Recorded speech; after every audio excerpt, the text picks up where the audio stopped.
Hello दोस्तों, नमस्कार। कैसे आप लोग? मैं विष्णु कुमार आप सभी का अपने YouTube चैनल के इस वीडियो पर हार्दिक स्वागत करता हूं। दोस्तों, आज के इस वीडियो क्लासेस में मैं आप लोग के लिए मैट्रिक बिहार बोर्ड के गणित विषय का जो आपका पहला चैप्टर है वास्तविक संख्या, उसी से रिलेटेड बहुत ही मोस्ट इंपोर्टेंट क्वेश्चन के बारे में दोस्तों बताने जा रहा हूं। अगर दोस्तों आप लोग इस क्वेश्चन का सोल्यूशन करना अच्छी तरीके से सीख जाइएगा तो हो सकता है दोस्तों कि अगर आपके मैट्रिक बिहार बोर्ड के गणित विषय में अगर ये दोस्तों आपका क्वेश्चन पूछा जा सके तो आप लोग दोस्तों इसका जो सोल्यूशन है बिल्कुल सरल तरीके से कर सकते हैं। दोस्तों, जैसा कि आप लोग मेरे इस बोर्ड पर देख सकते हैं कि मैंने जो क्वेश्चन लिया है वो दोस्तों आपके गणित विषय का जो का पहला चैप्टर है वास्तविक संख्या, उसी से रिलेटेड है। और साथ ही दोस्तों मैं आप लोग को बता दूं कि जो क्वेश्चन है आपका वो दोस्तों आपके मैट्रिक बिहार बोर्ड द्वारा पिछले कई वर्षों में ये पूछा जा चुका है। हो सकता है दोस्तों कि जो बच्चे 2023 में मैट्रिक बोर्ड का एग्जाम देना चाहते हैं तो उसमें भी दोस्तों हो सकता है कि आपका क्वेश्चन आ जाए। तो दोस्तों अगर आप इसका सोल्यूशन करना जानेंगे, इसका जो सोल्व है वो किस तरीके से होगा ये जानेंगे, तभी तो दोस्तों आप लोग क्या कर सकते हैं, इसका सॉल्यूशन कर सकते हैं।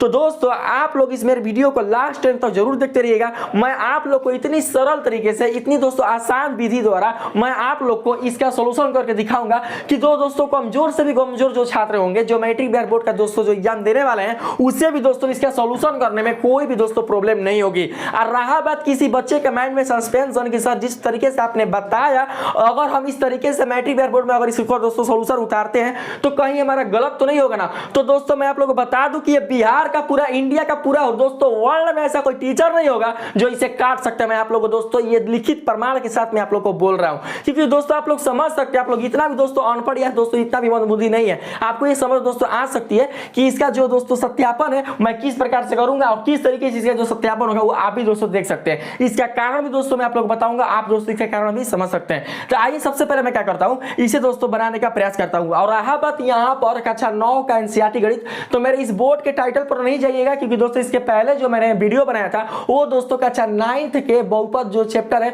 उसी का दोस्तों वीडियो बनाया था। इसीलिए दोस्तों उस वीडियो के बाद ही मैं इस वीडियो को बना रहा हूं। तो आपको इस पर फोकस नहीं करना है, आपको फोकस करना है इस क्वेश्चन पर, ठीक है। तो दोस्तों सबसे पहले हम लोग क्या करते हैं, यहां पर जो आप √2 देख रहे हैं ना, उसको हम लोग परिमेय संख्या मानकर चलेंगे। दोस्तों आप लोग जानते भी होंगे, यानी कि यहां पर आपको बताना है कि सिद्ध कीजिए कि √2 एक अपरिमेय संख्या है। भाई मुरा हम जानते हैं कि √2 ऑलरेडी अपरिमेय संख्या है, लेकिन आपको प्रमाणित करना है कि जो √2 है वो किस तरीके से अपरिमेय संख्या है, ठीक है। तो सबसे पहले हम लोग यहां पर लिख लेंगे हल, लिख लेंगे मान लिया कि √2 एक परिमेय संख्या है। तो दोस्तों हमने जब √2 को एक परिमेय संख्या मान लिया है तो आप सभी को दोस्तों पता होगा कि परिमेय संख्या एक ऐसी वास्तविक संख्या होती है जिसे हम लोग P/Q के रूप में निरूपित कर सकते हैं, जहां पर जो P और Q है वो एक प्रकार का पूर्णांक संख्या होती है और साथ ही इनके हर का जो मान होता है Q वो बिल्कुल भी 0 के बराबर नहीं होता है। यानी दोस्तों और कोई ऐसा आपको भी मिले P/Q के रूप में और ये दोनों आपके दोस्तों पूर्णांक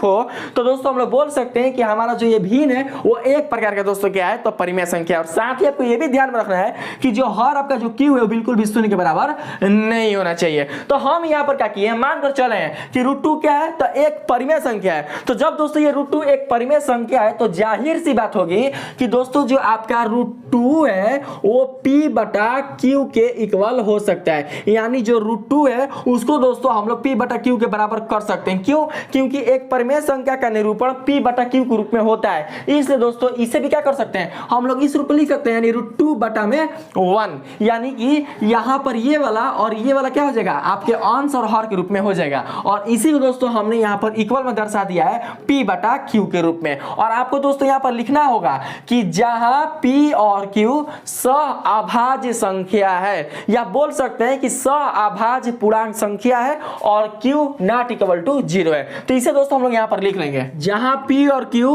एक सअभाज्य पूर्णांक संख्या है तथा Q ≠ 0 है, यानी Q को दोस्तों हम लोग क्या किया है, 0 के बराबर नहीं माना है। तो दोस्तों यहां पर आप समझ रहे हैं सअभाज्य पूर्णांक है। सअभाज्य कहने का मतलब कि दो ऐसी संख्या है जिनमें एक अतिरिक्त कोई भी उभयनिष्ठ गुणनखंड नहीं हो, उसी को दोस्तों हम लोग सअभाज्य संख्या बोलते हैं। यानी कोई ऐसा भिन्न जो कि आपको सरल रूप में प्राप्त हो, तो उस सरल भिन्न में जो आपके दोस्तों अंश और हर मिलेंगे वे दोनों दोनों को दोनों जो संख्याएं होंगे अंश और हर वाले वो एक दूसरे के दोस्तों सहआभाज्य संख्या कहलाएंगे। जैसे कि दोस्तों हमने यहां पर ले लिया 2/4, ठीक है। तो जो 2/4 है ये दोस्तों आपका परिमेय संख्या है, लेकिन आपका सरलतम परिमेय संख्या नहीं है। और जब दोस्तों ये सरलतम परिमेय संख्या नहीं है तो इसका मतलब ये हुआ कि जो 2 और जो 4 है ये दोस्तों सहआभाज्य संख्या नहीं है, पूर्णांक संख्या है लेकिन सहआभाज्य संख्या नहीं है। क्यों? क्योंकि दोस्तों इसमें एक का अतिरिक्त दूसरा कोई उभयनिष्ठ गुणनखंड होगा। तो कैसे आप लोग देख सकते हैं, अगर हम दोस्तों 2 का गुणनखंड करें तो यहां पर होगा 2 गुणे 1 22। अगर हम 4 का गुणनखंड करें तो देख सकते हैं हो जाएगा 2 गुणे 2।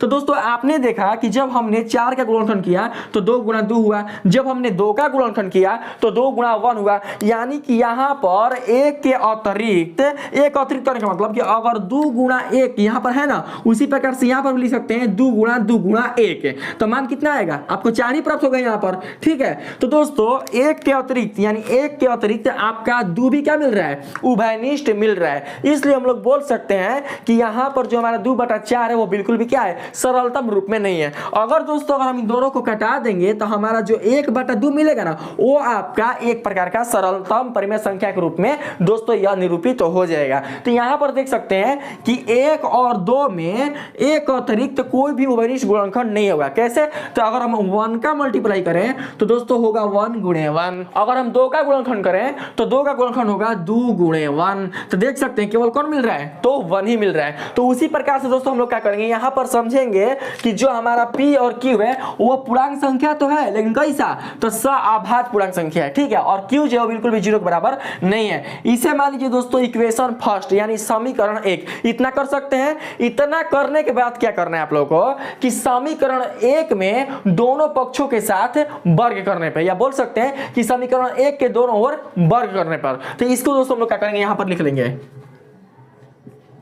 देखिए दोस्तों हम लोग वर्ग करेंगे तो √2 का जब हम लोग वर्ग करेंगे तो होगा √2 का होल स्क्वायर, ठीक है। आप बराबर में इसका जब दोस्तों हम लोग वर्ग करेंगे P/Q का तो ये हो जाएगा P/Q, अब पूरा का हो जाएगा होल स्क्वायर। अगर दोस्तों हम लोग √2 का स्क्वायर करें तो क्या होगा? √2 का अगर हम दोस्तों स्क्वायर करेंगे तो केवल आपका यहाँ पर 2 निकल कर आ जाएगा। कैसे? क्योंकि जो रूट है उसका मान होता है 1/2। जो रूटवा देख रहे हैं ना उसका मान होता है 1/2।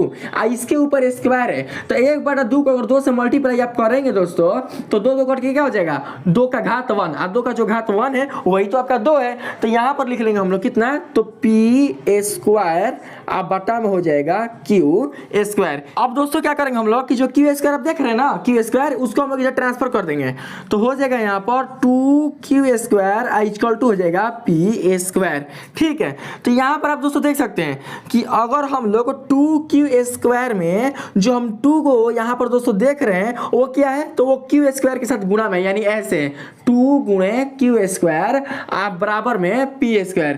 तो दोस्तों इसको क्या हम ऐसे लिख सकते हैं Q² बराबर P² अब बटा में 2। किसी कोई प्रॉब्लम हो तो आप लोग बताना। यानी कि हम लोग लिख सकते हैं Q² = P² बटा में 2। क्यों? क्योंकि Q² के साथ ये गुणा में है और जब दोस्तों ये अपना पक्ष बदलेगा तो इसका दोस्तों जो चिन्ह होगा वो भी बदल जाएगा। यानी ये है गुणा में तो यहाँ पर जाएगा तो वो भागा में। तो इससे हमारा क्या निष्कर्ष निकलता है? इससे हमारा यह निष्कर्ष निकलता है कि यहाँ पर जो हमारा 2 है ना दोस्तों वो P² को विभाजित करता है। यानी यहाँ पर क्या कर रहा है? P² को यह विभाजित कर रहा है, यानी दोस्तों इसको काट रहा है। इसलिए हम लोग बोल सकते हैं कि जो हमारा 2 है वो P को भी विभाजित करेगा। यानी कहने का मतलब कि जो P है वो 2 से भी क्या होगा? विभाजित होगा। देखिए अगर दोस्तों हम लोग 2 का वर्ग का गुणनखंड करते हैं तो देखिए 2 का वर्ग क्या होगा? तो 2 का वर्ग हो जाएगा आपका दोस्तों 4 होगा ना, बताइए, मतलब 4 होगा। देखिए ना यहाँ पर 4 और 4 का अगर हम गुणनखंड करें तो इसका गुणनखंड क्या निकल कर आएगा? तो इसका गुणनखंड निकल कर आएगा 2 गुणे 2, ठीक है। तो इससे आप क्या निष्कर्ष निकाल सकते हैं? इससे आप ये निष्कर्ष निकाल सकते हैं कि जो हमारा 2 है वो 4 यानी कि 2a²,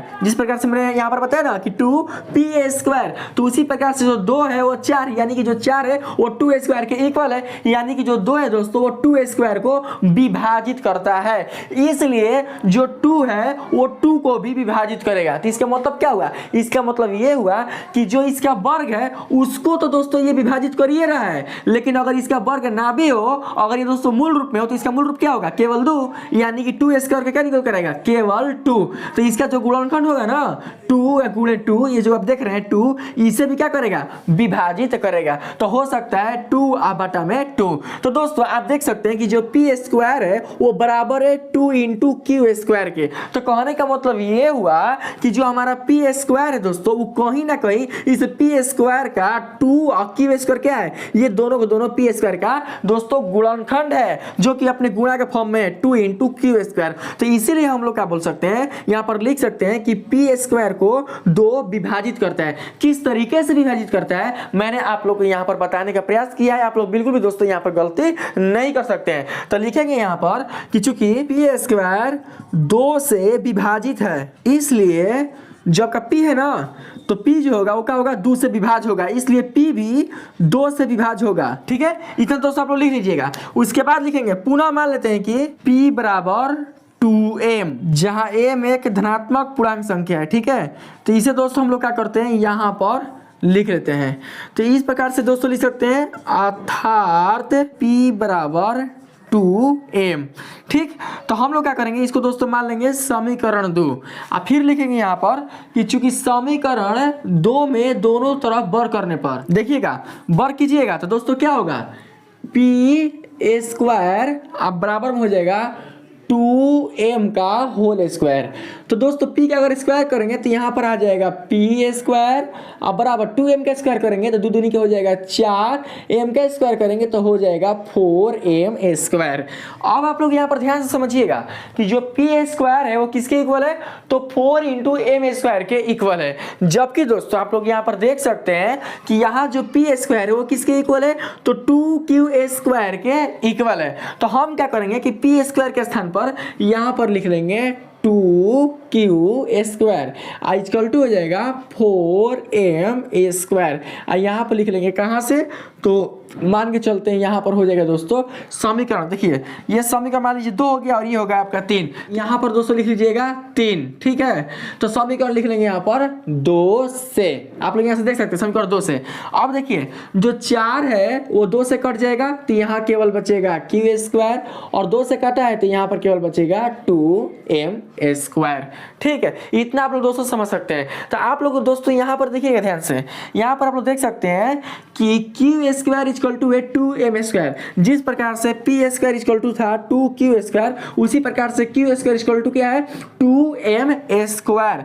तो दोस्तों यहां पर क्या था कि 2 p स्क्वायर को विभाजित करता था, ठीक उसी प्रकार से दोस्तों यहां पर क्या होगा कि जो 2 है वो q स्क्वायर को विभाजित करेगा। और जब 2 जो है वो q स्क्वायर को विभाजित करेगा तो दोस्तों जो 2 है वो q को भी विभाजित करेगा। कैसे करेगा मैंने आप लोग को करके दोस्तों बताया। जो काम हमने यहां पर किया वही काम दोस्तों हमने यहां पर भी करना है। तो लिख सकते हैं कि चूंकि q स्क्वायर 2 से विभाजित है, इसलिए q भी 2 से विभाज्य होगा ना। जब इसका गुणनखंड है तो विभाज्य क्या होगा? ऑलरेडी दोस्तों ये होगा। तो अब दोस्तों यहाँ पर देखिए हमने यहाँ पर लिया कि p और q क्या है? सअभाज्य संख्या है, यानी p और q में एक अतिरिक्त कोई भी उभयनिष्ठ गुणनखंड नहीं है। जबकि दोस्तों यहाँ पर देख सकते हैं कि जो आपका p स्क्वायर है, यानी कहने का मतलब कि जो आपका p है वो क्या है? 2 से विभाज्य। देखिए p भी 2 से विभाज्य होगा, यानी जो p है वो 2 से विभाज्य है, और यहाँ पर दोस्तों जो q है वो भी 2 से विभाज्य है। तो कहने का मतलब ये हुआ कि P और Q में दोस्तों एक उभयनिष्ठ गुणनखंड 2 छिपा हुआ है। अगर 2 नहीं रहता तो दोस्तों Q और P को 2 विभाज्य करता, मतलब 2 से ये दोनों आपके विभाज्य होते नहीं होते। जबकि यहाँ पर दोस्तों जो P है और जो यहाँ पर Q है वो 2 से विभाज्य हो रहे हैं। जबकि यहाँ पर दोस्तों हमने मानकर चला है कि P और Q आभाज्य संख्या, यानी इन दोनों का जो दोस्तों युग्म है वह एक सअभाज्य पूर्णांक संख्या है। जबकि यहाँ पर दोस्तों ये अपने सअभाज्य संख्या के गुण को बिल्कुल भी प्रदर्शित नहीं कर रहे हैं। यानी दोस्तों इसमें एक अतिरिक्त एक उभयनिष्ठ गुणनखंड कौन है? तो 2 है। तो इस प्रकार से दोस्तों हमने जो यहाँ पर मान्यता मानकर चला था कि √2 एक परिमेय संख्या है, तो हमारा माना हुआ जो दोस्तों यहाँ पर मान्यता है वो एक प्रकार से दोस्तों यहाँ पर रॉन्ग हो जाती है, यानी कि गलत हो जाती है, हमारे इस तथ्य का विरोधाभास हो जाता है। तो दोस्तों यहाँ पर हम लोग इसको समीकरण 4 मानकर यह लिख सकते हैं कि यहाँ समीकरण 2 और समीकरण 4 से यह निष्कर्ष निकलता है कि P और Q पूर्णांक संख्याओं में एक उभयनिष्ठ गुणनखंड 2 है जिससे P और Q विभाज्य है, जबकि हमने P और Q सअभाज्य पूर्णांक संख्या माना था जिससे हमारे इस तथ्य का विरोधाभास होता है। अतः इसलिए हम कह सकते हैं कि √2 एक अपरिमेय संख्या है। देखिए दोस्तों, हमने यहाँ पर लिखा है कि यहाँ समीकरण 2 यानी कि ये वाला और 4 यानी कि ये वाला से यह निष्कर्ष निकलता है कि P और Q का एक उभयनिष्ठ गुणनखंड 2 है जिससे P और Q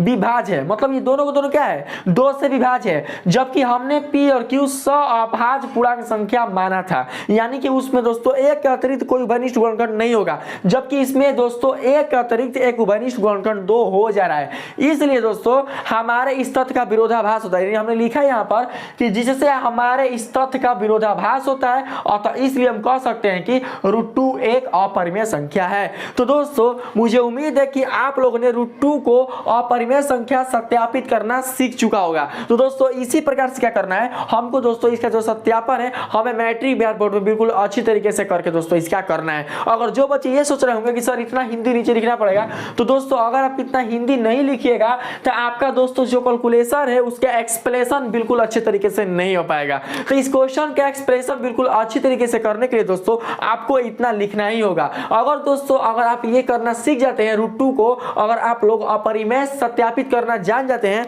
तो दोस्तों इसी के आधार पर आप लोग √3, √5, √7 यानी जो भी दोस्तों आपके अपरिमेय संख्या आपको मिलेंगे उनका दोस्तों आप लोग क्या कर सकते हैं, आप इसको बिल्कुल अच्छी तरीके से प्रमाणित करके आप दोस्तों इसका सत्यापन कर सकते हैं। तो अगर दोस्तों आपको ये वीडियो पसंद आई है, आपने दोस्तों √2 को अपरिमेय संख्या सत्यापित करना बिल्कुल अच्छी तरीके से सीख चुका है, तो प्लीज दोस्तों मेरे इस वीडियो को लाइक कीजिएगा, सब्सक्राइब कीजिएगा और पसंद आए तो अपने दोस्तों में भी शेयर कीजिएगा। आज के लिए इतना ही, मिलते हैं अगले वीडियो में, तब तक के लिए धन्यवाद।